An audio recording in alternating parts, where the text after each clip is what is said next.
Welcome to Discovering the Law. My name is Lucy Rivera. This episode can be viewed at www.discoveringthelaw.com. Today, we have a very important topic and a very special guest, Mr. Bennett Collen. He is the CEO of Cognate. He is here to talk to us about cryptocurrencies, blockchain technology, and how it ties to trademarks. Welcome, Bennett. Thanks for having me. Excited to be here. Bennett, what is blockchain technology? So a blockchain is a distributed ledger of records. So in essence, it's a hyper-secure database. But the record-keeping task is distributed amongst the participants in the system. So that means that instead of one centralized authority or company having control over the entire system, the task of record keeping and authority is really shared amongst the participants in the system. So in other words, it's sort of like a big distributed spreadsheet that keeps track of records or transactions that happen in a certain environment. And does that mean that there are multiple different variations of blockchain ledgers? Yeah, so there actually started with one blockchain, the Bitcoin blockchain, about 10 years ago. But since then, there have been hundreds of other protocols that have been invented to do numerous things, from doing more transactions in Bitcoin, or focusing more on security, or focusing more on anonymity, or to do things completely unrelated to financial transactions. And how does the blockchain technology work? Yeah, so that's a great question. So what happens is there is a group of participants who are all actively a part of this ecosystem. And the way it works is that they request or broadcast these transactions to the group of participants. And these transactions are grouped into what are called blocks. And they send these blocks of information out to the rest of the participants to validate, to make sure that the transaction that's being requested is the correct transaction and it satisfies the conditions that were set forth when this blockchain protocol was developed. So to put it more simply, let's imagine that Bitcoin or cryptocurrency is actually a pretty good example to use. So let's imagine that I had 4 Bitcoin and I wanted to send 2 of them to you. I would broadcast my request for this transaction out to the network. And I'd say, I want to send 4 Bitcoin from my wallet to Lucy. The participants in the system would then check the ledger, the history of all the transactions, to make sure that I had enough Bitcoin in my wallet to send 2 to you.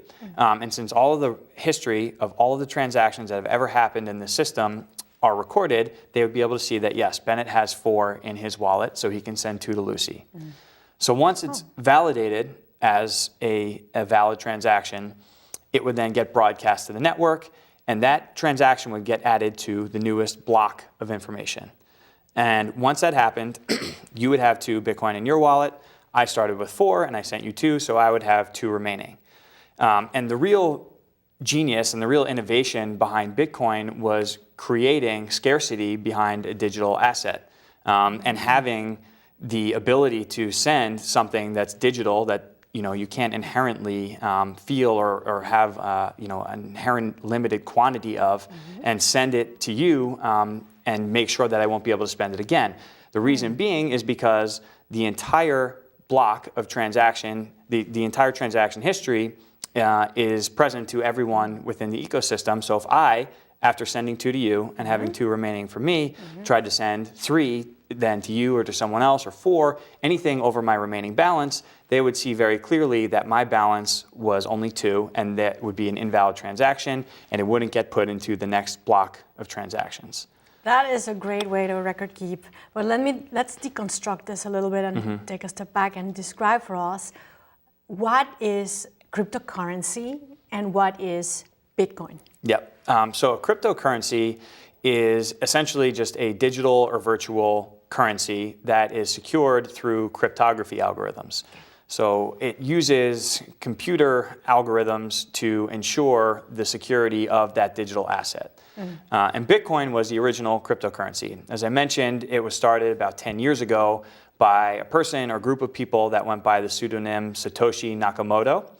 And they, or he or she, created this system where they solved what's known as the double spend problem. Because traditionally with cryptocurrencies, as I mentioned, because they're a digital asset, could be sent multiple times, right? So if I have a picture that I have on my computer and I want to email it to you, I can email it to you. I'll still have my original copy of the picture, and you'll have a copy of the picture as well. And that works great for sharing a picture, because then I don't have to give it away to you. We both have it. But for money, obviously that doesn't work, because if I were to send you 1 Bitcoin and then I still had that 1 Bitcoin, a copy of that 1 Bitcoin on my own computer, I could then send it to whoever else I wanted, and then all trust and value of that cryptocurrency would be eroded. And so the real innovation behind Bitcoin was this idea of the blockchain, this distributed ledger that every participant in the system would have an exhaustive ledger, so they would know exactly how many Bitcoins each user had in their own wallet, so that they couldn't spend the same Bitcoin twice. And the other really interesting and very smart component to it is that there are only 21 million Bitcoins that will ever be in existence. So it's created digital scarcity by making sure you can't spend it twice and making sure there's a fixed supply. And is that how the Bitcoin transactions work? Is this how it is conducted? Yeah, so as I mentioned, the request for a transaction gets sent out to a block. And the person who is requesting the transaction obviously has to have the correct amount or a sufficient amount of Bitcoin in their wallet in order for it to be accepted by the system. And it really has a lot of benefits to have this sort of system where the transactions are validated and there's this scarce supply, because it then makes sure that the valuation of the currency isn't running away, and that there aren't people who are spending the same asset twice, because again, it's all validated there by both the computer algorithms and the participants in the system. Bennett, talk to us a little bit about anonymity and traceability of the Bitcoin transactions. Yeah, so there's actually I think a pretty common misconception that Bitcoin is completely anonymous. It's actually not. It's pseudo-anonymous because you can have a wallet or send a transaction without having your personal information attached to it. It's just an address, which is just a string of numbers and letters. But because every transaction within the Bitcoin ecosystem is public, it's very easy to trace. You can, if you really wanted to, trace back every single transaction to its original owner and go through the wallet ownership. You may not be able to tie it to a specific person, but you can very clearly see where each Bitcoin came from. And so what governments or banks or anyone who is interested in spending the time to do this might be able to do is trace back those transactions to a specific person. And the way that they could do that is if they wanted to take it out of Bitcoin and into their bank account or into some other account that is actually tied to their personal identity, they might be able to connect the two. So it's not completely anonymous. And can these transactions be stopped, or can we control where the money would ultimately go?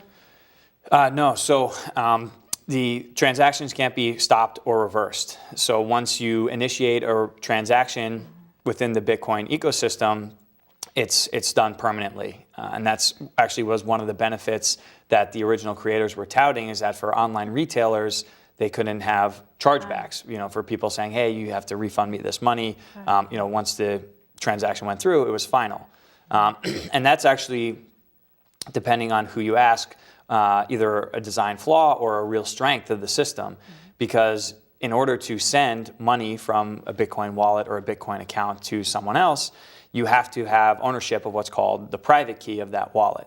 And this is how it's stored? Is that what where do you store it? Yeah, so cryptocurrencies are stored in digital or hardware wallets. So a digital wallet is essentially just where you're keeping this private key, this string of letters and numbers that shows your ownership of that wallet. And the real difficult part about it for most people right now is tracking this private key and keeping it in a way that's safe but also accessible, because it's not something you're going to be able to remember. It's incredibly long string of random numbers and letters. And so in order to send a transaction, a good analogy is an email address. So my email address, anyone who has it can send me an email to my inbox. Yes. It's similar for your Bitcoin public key. So there's a public key and a private key. The public key, anyone can send transactions or Bitcoin into that public address. Okay. But in order to send money out, they need to have the private key. So that's sort of like the password to your email account. So anyone can send email to your email address, but in order to send emails out from your account, you have to have the password to get in. So that's sort of the same thing with the public key and the private key. And there's no password reset button or no, I forgot my private key. If you lose it, the money is gone and inaccessible forever, or until someone figures out some solution for tracking down private keys. But because of that, people sometimes tend to go with a centralized Bitcoin exchange or cryptocurrency exchange that holds and manages your private keys for you. But those are sort of more susceptible to hacking and attacks because it's a honeypot where all of those private keys are held, within one company's walls. So it's more likely to be attacked than just your own random wallet. And because it's so difficult to retrieve a private key and impossible to send Bitcoin or get access to the cryptocurrency if your private key's been lost, there have been so many stories of people who had, thousands, hundreds of thousands, millions of dollars in a thumb drive or an old computer hard drive. And once the value of Bitcoin shot up in the past 12 months or so, they've been going to landfills trying to find their old hard drives and old thumb drives because there's so much money on them. But if you don't have the private key, there's no way to get to it. So tell us a little bit more about this wallet. It is not a wallet. It's what a file stored in the blockchain, in the ledger, or what? How do you describe that? And then about that, talk to us about the value of Bitcoin. Yeah. So a wallet is essentially just a file or a storage for your private key.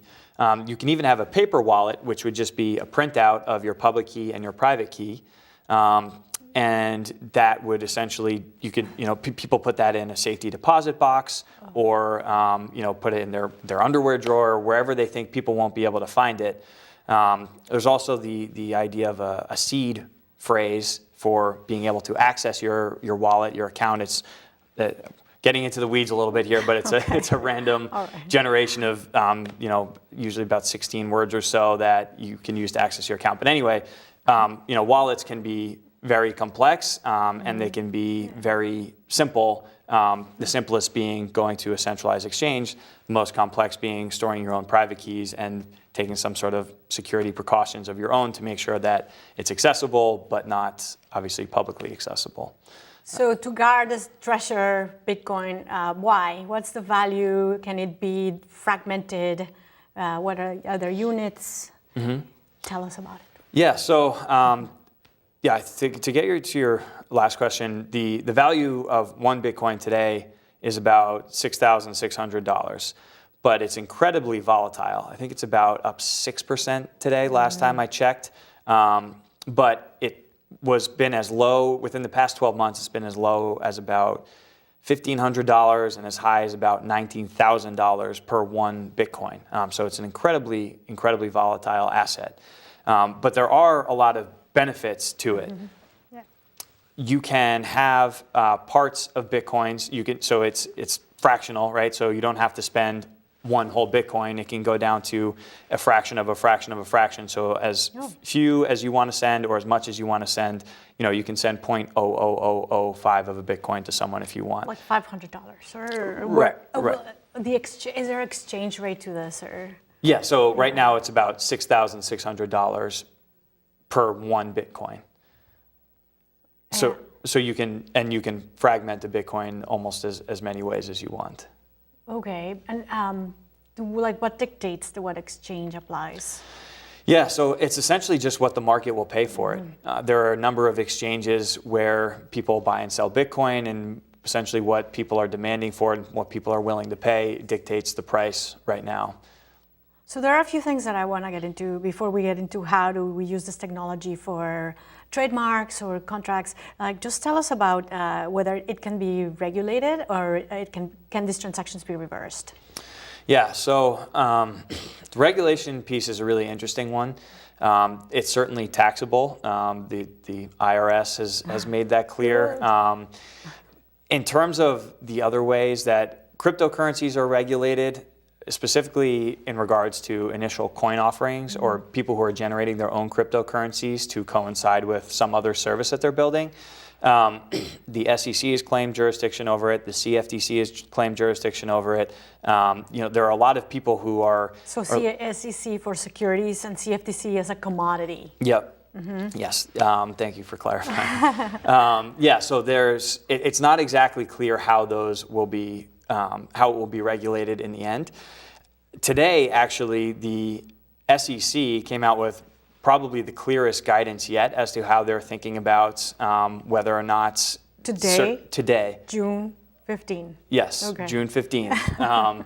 They said that Bitcoin and Ethereum, or Ether, which is the cryptocurrency for Ethereum, are not securities, which was not a given because they had elements that would satisfy the Howey test. Not to get too deep into SEC or securities laws here, but that was a big question. And so I think the regulatory piece is certainly still up in the air, but starting to become clearer and clearer every day. So now tell us about the trademark aspect of this. Why use this? Why use Bitcoin? Yeah, so the beauty of blockchain transactions. So Bitcoin isn't the only blockchain. As I mentioned, there's dozens, if not hundreds, of different protocols. But tell us a couple. Ethereum. Yeah. So there's the Bitcoin blockchain. There's the Ethereum blockchain, which is the second biggest cryptocurrency and probably the biggest developer community where people are developing other applications outside of just sending money back and forth to each other on top of the Ethereum protocol. And then there's one called Cardano. There's one called EOS that was actually supposed to launch earlier this month. That's still sort of in the process of launching. But each of these protocols has its own benefits and drawbacks. So a lot of the founders of these different protocols aim to solve a perceived problem that they saw either in the Bitcoin blockchain or the Ethereum blockchain. And so now, almost anything you can dream of is being built right now, whether you want to solve for having high volume of transactions or high security or a lot of privacy built in natively to the protocol. All of those things are being built right now. So tell us about how to use this technology to protect the trademarks. And I did not ask you what Cognate is. Yeah. So maybe tell us a little bit about both. Sure. Yeah. So Cognate uses blockchain. So not the Bitcoin blockchain. We're actually built on top of Ethereum. But we use blockchain to protect trademark rights. So in order to enforce and defend trademark rights, companies need to be able to prove where, when, and how their trademarks are being used.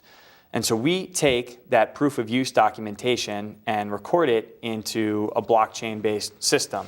So we're taking this evidence of use and making sure that it has a time-stamped, tamper-proof record associated with it. So if the company ever needs to prove or enforce their trademark rights, they have this bulletproof record to fall back on. And what we're really excited about and why we're using blockchain is because it makes it really affordable, publicly verifiable and accessible for companies of all sizes to use the system. Whether they have one trademark or whether they have 10,000 trademarks, it's a really scalable, affordable, and secure way to make the records of their marks. And it's not jurisdiction specific too. So they can make a record no matter where they're using their mark. Obviously, every country has its own laws governing how trademark rights are earned. The U.S. goes by the first-to-use system. Other jurisdictions go by the first-to-file system, meaning you only earn rights once you've filed a federal registration with the government. But the concept of being able to prove use is sort of the backbone of the entire global trademark system. Even in the countries that are first to file, you still have to prove that you actually are using this trademark to sell goods or services to your customers within a certain allotted amount of time. So this idea and concept of proving use is really important and valuable. And then once this system is up and running, what we really see is that the trademark can become a blockchain-based asset that's much more easy to buy, to sell, to license, and to enforce and defend, all on the blockchain. Now, is this your company, going to replace something that is already existing for trademarks? No. So right now we want to play within the existing systems. We're not advocating that people don't register their trademarks with the government. We think that's a great idea, and you should do that because it's the gold standard for trademark protection. Yes. But even federally registered trademarks still may need to produce this evidence proving their trademark use. And so whatever your rights are, or whatever you claim your rights to be, we want to help you make a record of those rights. And even if you do have a federally registered mark, if you want to sell or license that mark, we are, for lack of a better word, tokenizing the trademark. So it's a blockchain-based asset that can be held in a digital wallet and transacted with. Great. Great option. So how do we sell these assets? How do we sell the Bitcoin? How do we sell these products in the ledgers? Mm-hmm. The easiest way is through one of the centralized exchanges that I mentioned earlier. Right. The most popular one in the United States is called Coinbase. It's just an app where you can connect your bank account and you say, I want to buy $500 worth of Bitcoin. You push a button and it buys the Bitcoin for you and puts it in your account. And so that's also the easiest way to sell it because they're also a market maker, so there's a good amount of liquidity within the Coinbase system. So there are buyers for sellers and sellers for buyers. But as I mentioned, having a centralized exchange be the custodian of your private keys is a little bit riskier. So what is we talked about smart contracts. But you said something, is this not having to do with the ledger or the blockchain? No, smart contracts do have to do with the blockchain, but they're sort of a misnomer. A smart contract isn't really a legal contract, or it's not necessarily even that smart. It's really just a enforceable or a piece of computer code that executes in a blockchain environment. Okay. So you can program a smart contract to do certain things or take a certain action if certain conditions are met. The simplest being paying someone for some sort of service, or if some sort of condition is met, you can say, if this happens, send this person 5 Bitcoin, yes. And if that condition is met, it can happen programmatically and ensure that that transaction only takes place if the right conditions are met. Thank you, Bennett. We've run out of time, but this has been a fascinating topic. For our viewers, thank you so much for watching. This is Bennett Collen, CEO of Cognate. My name is Lucy Rivera, and I'm your host today. This episode can be viewed at www.discoveringthelaw.com, so you can replay and review everything about blockchain. Thank you so much for watching.